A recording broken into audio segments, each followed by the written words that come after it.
Before we get into the video, could everyone please subscribe to my channel? Thank you so much. The front door banged against the wall so hard that the picture frames rattled. I set down the basket of folded laundry just as Marcus's voice thundered through the house. His footsteps pounded across the hardwood floor, fast and heavy, carrying a rage that felt foreign in my quiet home. "Mom, what did you do?"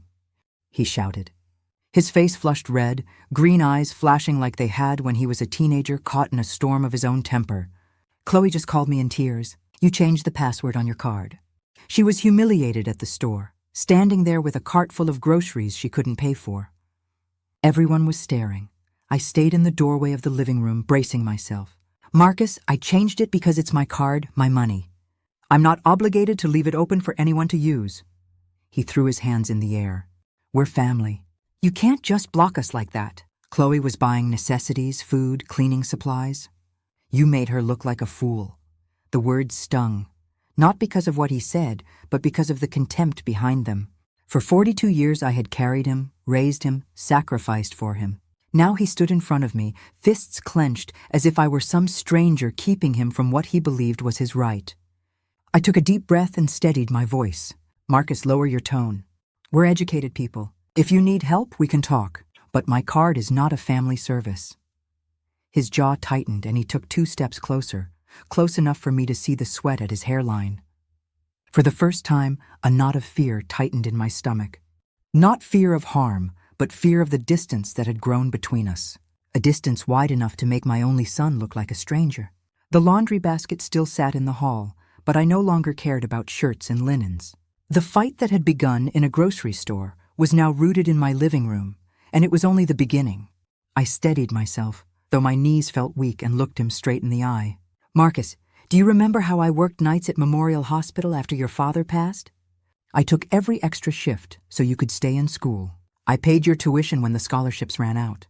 I gave you the down payment for your condo when you wanted a place of your own. Everything I had went to make sure you could stand on your own feet." He folded his arms across his chest, unmoved. "That was your duty as a mother.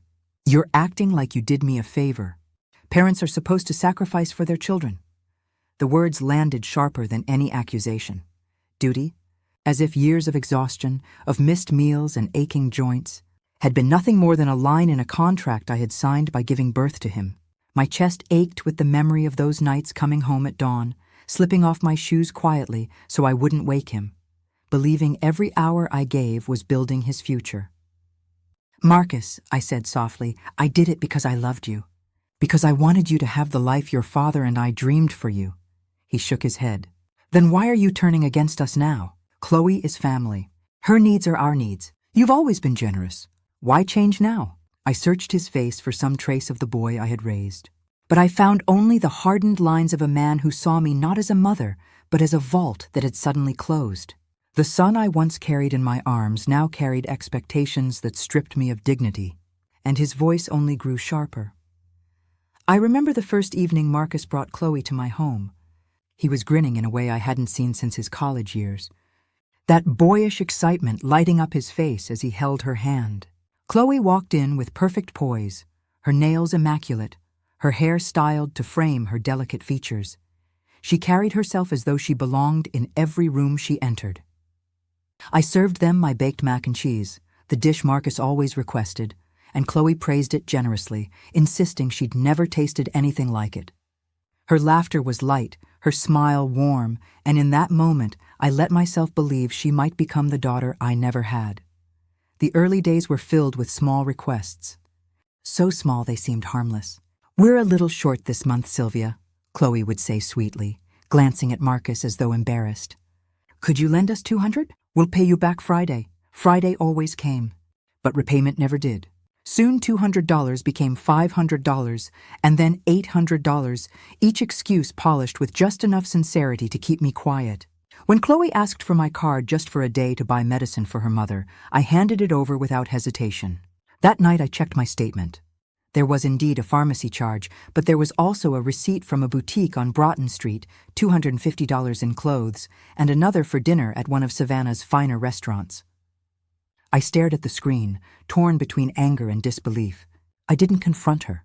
Instead, I folded the evidence into silence, telling myself it was a mistake, that she was young, that maybe Marcus hadn't known. The pattern repeated again and again, each emergency accompanied by charges that spoke of luxuries, not survival. The silence I kept became its own kind of prison, a fragile attempt to preserve peace that only allowed the cracks to deepen. And by the time I recognized the danger of my own restraint, it had already become their expectation. After the call from the bank about the blocked charge, I went straight to the lockbox I kept in my bedroom closet. Inside were the documents of my life, deeds, insurance policies, Robert's will. I pushed the folders aside, searching for reassurance that everything was still safe. My hand stilled when I saw a folded sheet of paper tucked beneath my passport. I unfolded it and felt the air leave my chest.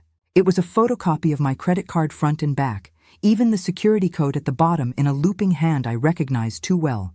Written for emergencies. See? My fingers trembled as I held it. The proof I had been dreading. Chloe hadn't just borrowed my card. She had made herself a permanent key to my savings. When I confronted Marcus, his reaction sliced deeper than the discovery itself. Mom, you're imagining things. Chloe would never do that. I showed him the copy. Her handwriting is right here. Marcus, look.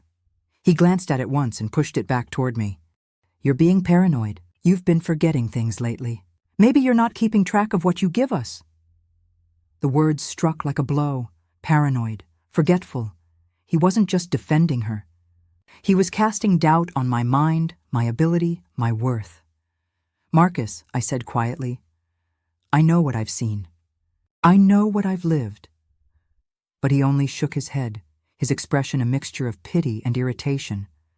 Maybe it's time someone else helped you manage things. It was then I understood. My own son didn't see me as capable anymore. He saw me as a liability standing in the way of his wife's ambitions, and the ground between us shifted into something I no longer recognized. 2 days later, the doorbell rang. This time, Marcus and Chloe stood on my porch with carefully arranged smiles, as if the shouting and accusations had never happened. They came in speaking gently, almost tenderly, their voices coated in honey. Mom, Marcus began, settling into the armchair across from me. We've been thinking, maybe it would be easier for everyone if we just set up a system. No more confusion, no more arguments. Chloe leaned forward, her hands clasped like she was making a generous offer. Exactly. We don't want to burden you by asking all the time. If you gave us a fixed amount every month, say $1,500, we'd know what we could count on. That way you wouldn't feel invaded, and we wouldn't feel embarrassed. Her words dripped with reason, but I heard only entitlement. $500 a month was nearly my entire Social Security check. I shook my head slowly. No, I can't, and I won't agree to that. The mask of patience slipped. Marcus's jaw clenched. Mom, you're being unreasonable. Chloe and I are building a future, and you're making it harder. If you don't want to help us, maybe the court should decide if you're capable of handling your own money. I froze. What are you saying? He didn't flinch. Guardianship. If you can't manage, the law allows family to step in. It would protect you from mistakes. The boy I had raised, the one I had nursed through fevers, cheered through exams and sacrificed everything for, was now threatening to strip away the very independence I had fought my whole life to keep. I felt my voice tremble, but I forced it steady. Get out of my house. They left without slamming the door, but the silence they left behind pressed heavier than any echo of anger, and I knew I could no longer face this battle alone. Chapter 6. A Neighbor's Truth. That night, I sat in the kitchen staring at my cold cup of tea. The words guardianship echoed until I thought they might crush me. I had endured sleepless nights before when Robert was sick, when Marcus was young, but this was different. This was a battle I could not fight alone. The next morning, I found myself knocking on Alma Green's door. She had lived across the street for 15 years, a retired teacher with a sharp mind and a steady way about her. When she opened the door, one look at my face was enough. Come in, she said softly. I poured out everything, the card, the copy in Chloe's handwriting, the threats of guardianship. Alma listened without interruption, her lips pressed into a thin line. When I finished, she leaned back in her chair. Sylvia, I've watched Chloe since the beginning. I've seen her sweet face at your table and her sharp eyes when she thought no one noticed. You're not imagining this. She's been grooming Marcus for years, and now they're coming for you." Her certainty steadied me. "But what can I do?" I whispered. "You fight," Alma said firmly. "And you don't fight alone. I know someone, Vincent Hale. He's an attorney downtown who specializes in cases like this. You need him." 2 days later, I sat in Vincent's office surrounded by stacks of files. He listened carefully, asked precise questions, and then requested my bank statements. Within a week, his findings came back. $25,000 drained from my savings and $15,000 in credit card debt opened under my name, accounts I had never seen. The numbers were undeniable. My silence had been turned into their weapon, and now the truth was spread out in black and white across Vincent's desk. The morning of the hearing, Elma rode with me downtown. The old stone facade of the Chatham County Courthouse seemed heavier than the humid air pressing against Savannah. My hands shook as I clutched the file Vincent had prepared, though he carried his own thick binder of evidence. I told myself to breathe, that I had nothing to hide, but the thought of facing Marcus in that room nearly broke me. Inside the courtroom, Marcus and Chloe sat with their young lawyer, whispering furiously. Chloe's eyes met mine briefly, cool and steady, before she looked away. Marcus never looked up. I sat beside Vincent, my heart beating loud enough to drown the hum of shuffling papers. When it began, their lawyer painted me as paranoid, confused, unable to keep track of my own accounts. Marcus took the stand, speaking with practiced sorrow. "She's not the mother I grew up with," he said. "She forgets things, accuses us of theft. We're only trying to help." Chloe dabbed her eyes with a tissue, nodding at his every word. Vincent rose calmly. He presented bank statements showing charges I could never have made. He produced documentation of 3 credit accounts opened in my name, all sent to Marcus's address. He displayed photographs of the photocopy I had found in my lockbox, Chloe's handwriting clear. Finally, he called my doctor, who testified that my mental and neurological exams were normal for my age, with no sign of decline. The judge leafed through the evidence, his expression unreadable. The silence stretched until I could barely breathe. Then his voice cut through. "This court finds Mrs. Harrington fully competent. The guardianship petition is dismissed with prejudice. Furthermore, restitution of $25,000 is ordered with repayment schedules established. The fraudulent accounts are canceled and removed from her credit record. A restraining order is issued, prohibiting direct contact for 1 year." The words should have lifted me, but my eyes went to Marcus. He kept his gaze fixed on the table, his shoulders rigid. Not once did he turn toward me. When it was over, Elma squeezed my hand, and Vincent nodded with quiet satisfaction. I had won. My money, my dignity, my independence were safe. Yet, as I walked out into the Savannah sunlight, the weight in my chest told me I had lost something I could never replace. The day after court, I returned home with papers that declared me victorious. Yet I felt no triumph. I carried them into the house and set them on the dining table.